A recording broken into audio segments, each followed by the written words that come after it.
So last week, my video expose on Nestle and their horrible, disturbing practices in Malaysia that are leading to obesity went viral. And about 1 million people watched the video. Some 17,000 people, mostly in Malaysia, shared it on their Facebook, and Nestle actually responded.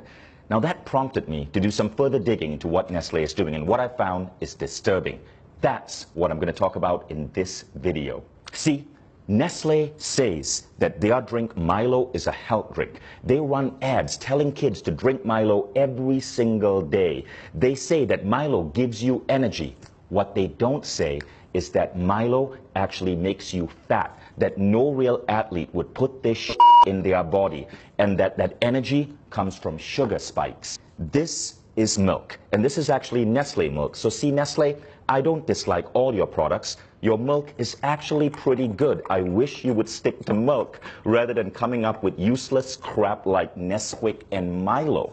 Now, most kids in America and Europe drink milk because we know that milk can have a good effect on kids. Milk has natural sugars, lactose. It's a natural sugar. Nestle gets parents in Asia and the developing world to add this crap to milk, Milo. So Nestle's press release says they try to put 6 grams of sugar in a glass of Milo. Not true. At the back of a Milo tin in Malaysia, it actually says add 3 teaspoons of Milo. 3 teaspoons of Milo is roughly 9 grams of sugar.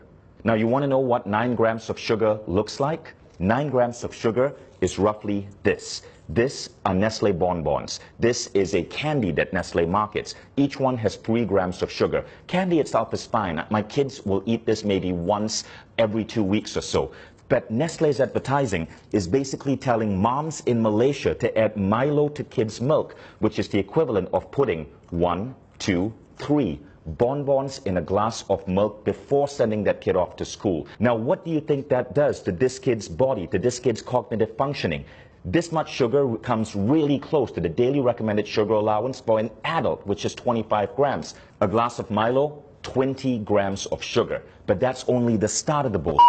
Everybody in Malaysia knows that most Malaysians don't just drink Milo with milk. They often take Milo powder and add this to it. This is sweetened condensed milk. In Malaysia, because of Nestle's marketing that says Milo is healthy, people feel it's justified to add sweetened condensed milk on top of their Milo, creating what is in fact a sugar bomb with up to 40 grams of sugar into a child in the morning before sending them to school.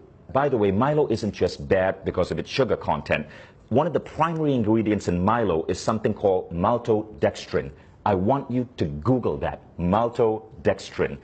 This is what Nestle is having us put into the bodies of Malaysian children. Now, if you think Nestle is content with just screwing up kids' milk drinking habits in the developing world, think again. This is what a reader sent me from Australia. In Australia, the Nestle ads for Nesquik, their chocolate milk drink, says, make ordinary milk into extraordinary. Ordinary milk is a nutrient-dense drink that's healthy for kids.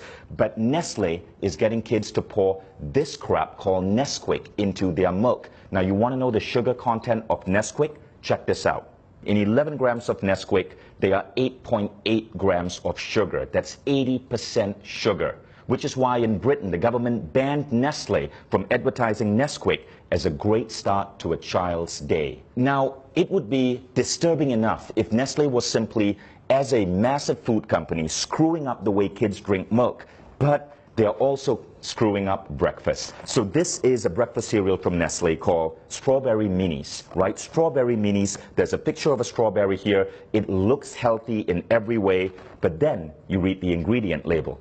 And by law, Nestle has to list ingredients in order of most common. Here's the ingredient label for Strawberry Minis. Number 1 ingredient, sugar. Number 2 ingredient, palm oil. Number 3 ingredient, glucose syrup. Number 4 ingredient, maltodextrin. Number 5 ingredient, cornstarch. Number 6 ingredient, salt. You don't get to strawberry till number 7. And it's strawberry powder, 0.3%. 0.3%, 1/300 of this is actual strawberries. Nestle, why don't you be honest and just call this sugared maltodextrin minis? At least there'd be truth in your advertising. Now, in the press release, Nestle justifies the addition of sugar in this way. It's to maintain the taste that Malaysians are used to. That's like a drug dealer saying, I have to keep giving my client cocaine because he's used to the high of cocaine. which is an actual apt example because scientific studies are now showing that sugar is as addictive as cocaine. Consuming sugar produces effects similar to that of cocaine, altering mood, possibly through its ability to induce reward and pleasure, leading to the seeking out of sugar.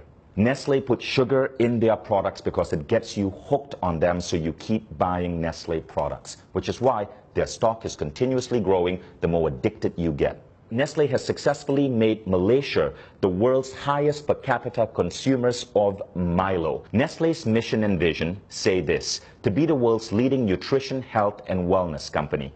Let's think about that.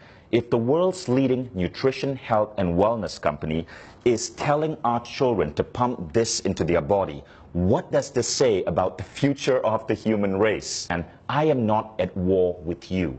We, the 17,000 people who shared my video, the millions who viewed it, we all are at war with bad health and obesity. It's killing us, literally. It's making our kids obese. It's reducing the performance of our children in school. All we want you is to be on our side and to live up to your damn mission. And that means being truthful in your advertising and not putting craptastic, sugary like this and calling it food.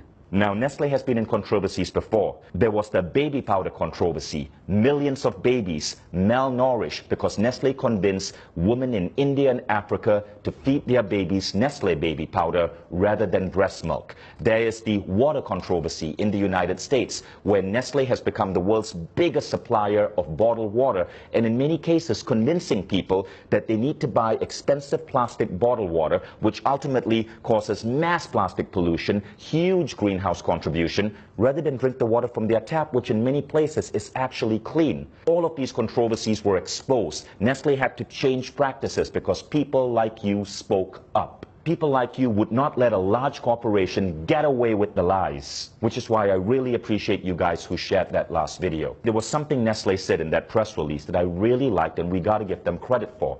They said, in line with the ever-evolving needs of our consumers, we continuously make efforts to produce healthier and tasty products. You know what this means, people of Malaysia, Australia, Indonesia, the Philippines. Nestle says they're listening to you, so make your voices heard. Share this video, dub this video in your native language. You can even take the script from this video and the previous video, act it out yourself, put it up on your YouTube channels. You get the views. Share it with your friends on WhatsApp, share it on Facebook, spread this video. Nestle says they are listening to you. Let's see if that's true or it's another Nestle lie.